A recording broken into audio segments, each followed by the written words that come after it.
For my first argument, my opponent stated that we need to go to the moon due to global warming and other environmental factors such as oil spills, nuclear tension, extinction of animals, and that's all he said.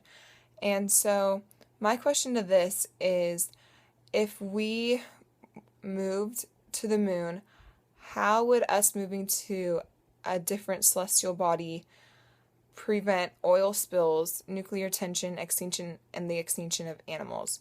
So if we went to the moon, would we magically stop oil spills? Like, are oil spills not able to happen in the moon the way they are in Earth?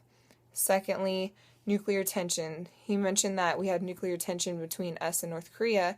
So would that mean us taking the entire world besides North Korea and moving them up to the moon and just leaving North Korea down on Earth by themselves?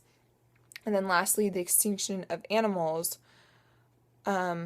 So my question is, how would us moving to the moon prevent the extinction of animals, especially if we're unable to bring all of the animals up to the moon with us, which we wouldn't be able to do due to the feasibility of us moving to the moon, first of all, and second of all, the size of the moon compared to the Earth.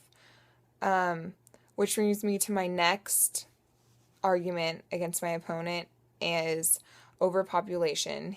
He says that going and developing the moon would help with overpopulation, but according to Google, if you type it in on Google, the size of the moon, it states that the moon is only 27% the size of the Earth.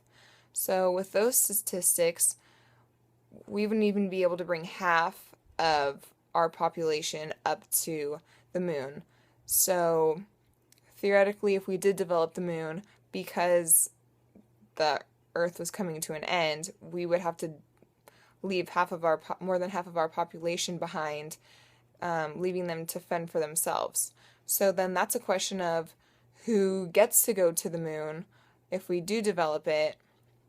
Is it just the richest people that can afford going to the moon? For my third argument, my opponent also states that we should go to the moon to extract it from helium-3, but then he also claims that helium-3 is rare to the moon due to it not having an atmosphere.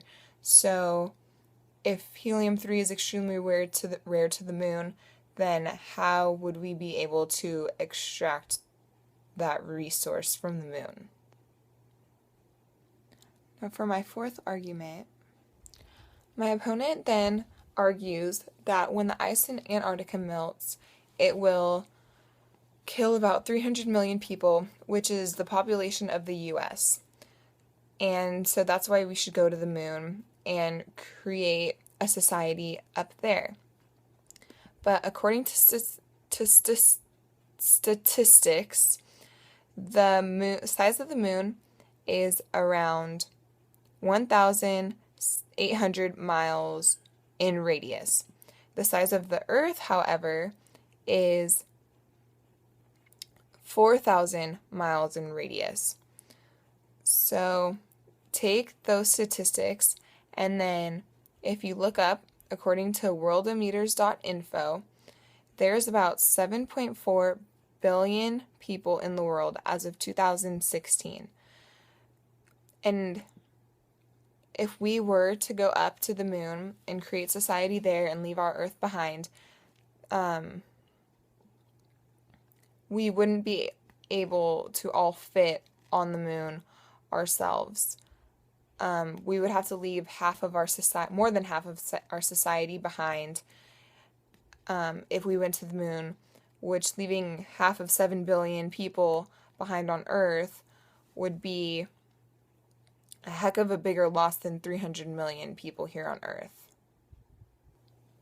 As for my last argument, my opponent is worried about North Korea using nuclear weapons on the US, and he was claiming that the US is not the world's superpower, and in fact, we are coming into last based on multiple things. So, in an article done by Time, they have an article called The 5 Reasons Why the US Remains the World's Only Superpower.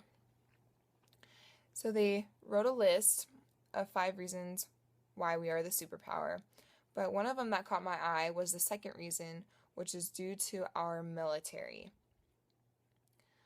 The U.S. accounts for 37% of global military spending and spends more than 4 times what China, the world's number 2 spender, does on its military. The U.S. dominates across land, sea, air,